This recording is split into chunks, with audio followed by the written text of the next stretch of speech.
Coucou tout le monde, c'est Aurélie, bonjour et bienvenue à chacun de vous. J'espère que vous allez tous vraiment très bien. On se retrouve aujourd'hui pour une nouvelle carte interactive et nous allons faire aujourd'hui une carte magique, une carte coulissante avec des couleurs qui se révèlent progressivement. Vous allez voir, c'est facile. Alors c'est parti. Pour commencer, je prends ce tampon que j'ai trouvé sur Amazon, un petit tampon pas très cher. Prenez vraiment ce que vous avez à la maison. Moi, ce paresseux, il me fait bien rigoler. Alors c'est ce que j'ai pris. Je regarde les dimensions de mon paresseux pour savoir quelle taille il va falloir que je fasse mon petit panneau magique. Et mon petit paresseux fait environ 4 cm et demi, 5 cm de hauteur et il va falloir que je prévoie un petit peu plus large que ça car il va falloir qu'il y ait un cadre tout autour. Donc je me suis fait un panneau de 7 cm de hauteur. Et vous voyez que comme c'est une image un petit peu longue, ça conviendra parfaitement. Donc mon panneau fait 7 cm de hauteur et vous voyez il est un petit peu moins large aussi qu'une base de carte classique. Donc il fait environ 13 cm de longueur. Et il ira se positionner comme ceci sur ma base de carte. Alors maintenant, voyons pour la salutation. Ici c'est encore une salutation en anglais qui dit un jour à la fois. Et comme j'avais envie de l'avoir en français, eh bien j'ai été la taper à l'ordinateur avec une police de caractère qui me plaisait. Alors j'ai fait différentes tailles, différentes formes, et puis je crois que je vais prendre celle en bas à droite. Pour tamponner aujourd'hui, je vais utiliser mon Stamp Easy, car comme le nom l'indique, c'est plus facile à tamponner avec. Je positionne mon tampon, et puis j'ai découpé ma salutation pour savoir à peu près la taille que ça prendra, pour pouvoir bien mettre mon tampon à la bonne place. Donc je fais bien tous mes ajustements, voilà, une fois que ça me convient bien, j'enlève la salutation, je ferme la porte de mon Stamp Easy et hop, j'accroche ma petite image. Je vais aujourd'hui tamponner ça à la Versafigne puisque j'irai faire la colorisation avec des feutres aquarelles, donc il faut une encre qui supporte l'eau. Donc j'ancre bien mon image et je tamponne. Et comme c'est une image un petit peu neuve, ce n'est pas parfaitement bien tamponné, donc je tamponne ça une deuxième fois. Voilà. Ensuite, je prends un morceau de rhodoïde, du plastique transparent, et je vais aller le placer par-dessus ce que je viens de tamponner. Donc vous voyez, mon rhodoïde, il a la même largeur que mon panneau.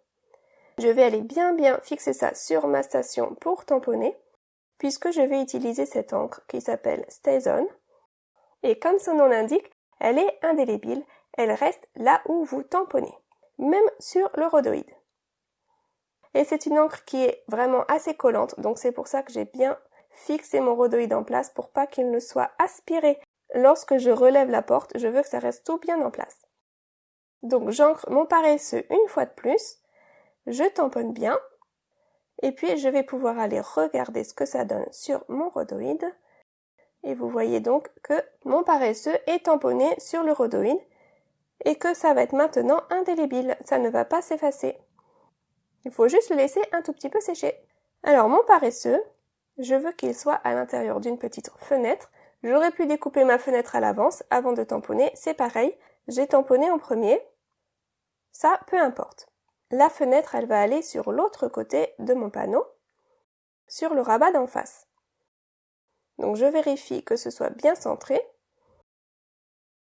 Donc j'ai pris un die rectangle qui correspond à la largeur de mon image, mais vous voyez, il ne correspond pas à la longueur de mon image. Ça, c'est pas grave, je vais vous montrer très vite comment faire. Donc j'ai déjà découpé une première fois. Et donc quand je referme, mon paresseux est bien au travers, pas de problème, la hauteur de l'image, ça correspond, mais j'aimerais que mon ouverture soit un petit peu plus longue pour pouvoir laisser également apparaître la salutation. Donc je reprends le même die que je viens d'utiliser, je ne change pas de die, et je vais aller le caler dans ce que je viens de découper, et le décaler un tout petit peu, afin de pouvoir découper un morceau supplémentaire. Tout simplement. Vous pouvez adapter la longueur de vos die comme ceci, pas de problème, il suffit de découper 2 fois. Et voilà, mon ouverture maintenant, elle est parfaite. Alors pour la mise en couleur, je prends mes feutres aquarelles. Donc comme d'habitude, je dépose ma couleur sur mon bloc acrylique, et puis je vais aller chercher de l'eau et déposer ça sur mon panneau. Alors je vous ai déjà montré ça 1000 fois, donc je ne vais pas m'éterniser, ne vous inquiétez pas. Je remontre ça juste très vite pour ceux qui ne connaissent pas le principe. J'ai pris du papier assez épais, du papier Bristol assez épais pour pouvoir faire ma colorisation sans que ça gondole. Donc je colore mon petit paresseux et puis je lui mets une petite auréole de bleu tout autour pour rajouter un petit peu de contraste. Et voilà donc ce que j'obtiens. Bien que j'ai un peu de mal à vous montrer les couleurs, désolé, en réalité le bleu il est plus intense que ça. Donc voilà. J'ai mon petit paresseux et ma petite fenêtre qui se rabat par-dessus. Alors maintenant, je profite que mes feutres aquarelles soient sortis et je vais passer à mon fond de carte. Comme je les ai sous la main, allez hop, c'est parti. Je prends un petit morceau de plastique. Alors ce que j'ai fait, c'est que j'ai pris du plastique pour plastifieuse, pour laminateur et que je l'ai plastifié sans rien mettre au milieu. Et donc voilà ce que j'obtiens. Et puis je gribouille du feutre par-dessus ça. Je spraye avec un petit spray très fin. Et je dépose de la couleur comme ça, aléatoirement, un petit peu de partout, je fais des taches de couleur. C'est un fond un petit peu patouille, ça se fait très très vite, et puis c'est vraiment très fun à faire, et le résultat est toujours réussi. Je mets du bleu clair et puis du bleu un petit peu plus foncé, et j'en mets de partout. Et je mets ça de côté à sécher. Alors, j'ai rangé mes feutres aquarelles maintenant, on va passer à la suite. Donc, je reprends mon petit paresseux, et il va falloir que j'aille lui mettre une languette à l'intérieur de mon mécanisme. Donc je prends une bande de papier assez large pour couvrir mon image, mais moins large que la totalité de mon panneau. Vous voyez, il faut que mon cadre puisse dépasser de chaque côté. Sinon, cette languette ne pourra pas coulisser à l'intérieur. Vous allez comprendre très vite. Je prends mes repères pour savoir la largeur qu'il faut que je découpe. Et donc là, au milieu, au niveau du pli, je vais aller découper une fente. Vous pouvez prendre vos ciseaux, vous pouvez prendre votre cutter, prenez ce que vous voulez. Il faut juste une fente de la bonne largeur.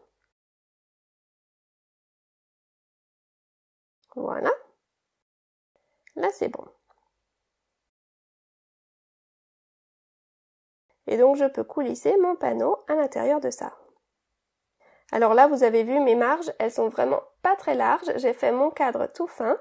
Si vous voulez avoir plus de marge, n'hésitez pas, ça sera plus simple pour coller votre mécanisme par la suite.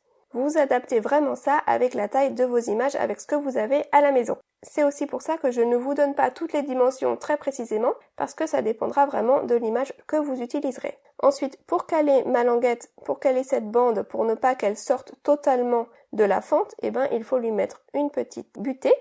Donc je prends du double face. Et je prends une fine bande de papier que je colle au bas de ma languette. Et je la découpe de sorte à ce qu'elle soit un poil plus large de chaque côté. Et lorsque je tire, c'est calé. La butée retient la languette, elle ne peut plus sortir.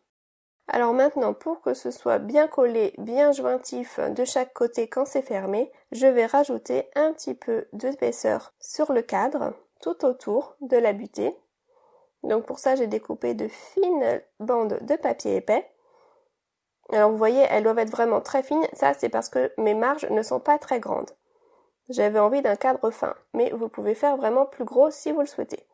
Et je colle donc 2 bandes l'une sur l'autre sur le côté, et ce sera là-dessus que j'irai mettre ma colle à la fin. Et je fais ça sur tout le tour de mon cadre, enfin sur les 3 côtés du cadre bien sûr, puisque je ne vais pas faire ça au niveau de la fente.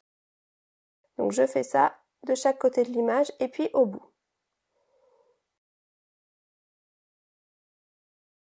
Ensuite, je vais aller déposer de la colle tout autour, par-dessus le petit cadre que je viens de créer. J'en mets bien de partout. Et puis, je vais aller coller mon rhodoïde par-dessus ça. Alors, il faut que ce soit bien calé, bien en face, qu'on ait l'impression que ce soit une seule image. Je colle ça bien de partout. Et juste quand je m'aperçois que c'est bien collé, que ça coulisse bien, je me dis « Zut Aurélie, t'as oublié la salutation !» Donc il va falloir que je redécolle un petit coin pour pouvoir aller mettre ma salutation par-dessous. Voilà, j'aurais dû la coller avant. Mais bon, c'est pas grave. Ni vu, ni connu, je relève un petit coin, je colle ma salutation et je recolle le coin. Et voilà. Et vous avez donc la bande qui a été emprisonnée au milieu, elle n'est pas collée et elle coulisse. Et donc quand on tire, elle révèle la couleur qui est cachée dessous. On n'a plus qu'à fermer le tout Donc je mets du double face au dos de mon cadre. J'enlève toutes les protections et je ferme ça bien. Voilà, ça y est, maintenant c'est scellé, c'est fermé. Et voilà donc le principe de ce système magique. Il y a deux images, une colorée et une qui n'est pas colorée, tamponnée sur du rhodoïde par-dessus. Et entre les deux, une languette de papier que l'on tire. Alors, je n'ai plus qu'à terminer les finitions pour ma languette. Je veux qu'elle soit un petit peu jolie, donc j'aime bien arrondir les coins. Et puis, je lui dessine un triangle pour servir de flèche pour montrer qu'il faut tirer. Et mon mécanisme est terminé, donc je vais pouvoir finir d'assembler ma carte. Je prends mon fond de carte, alors il est un petit peu ondulé parce qu'il a eu beaucoup d'eau, mais quand je le colle sur ma base de carte, eh bien ça l'aplatit. Et puis j'ai mon mécanisme que je vais coller par-dessus tout ça, tout simplement. Et je ne vais pas rajouter d'autres salutations puisque ma salutation, elle est cachée. Elle va apparaître lorsque l'on tire la languette. Comme je vous l'ai dit, moi j'ai fait ces dimensions-là en fonction de mon image et de ma salutation. Vous pouvez adapter ça avec ce que vous aurez à la maison. Je vous ai juste montré le principe pour vous expliquer comment faire. Et voilà, c'est collé. Et j'ai décidé de ne rien rajouter de plus. Elle me plaisait comme ça, ma carte. Je vous la remontre un petit coup. J'espère vraiment que ce projet vous aura plu. Si c'est le cas, n'oubliez pas le petit pouce bleu en l'air qui me fait toujours vraiment très plaisir. Je vous retrouve très vite pour une nouvelle création. En attendant, je vous souhaite à tous un très bon week-end. Et puis, je vous dis à très bientôt. Au revoir.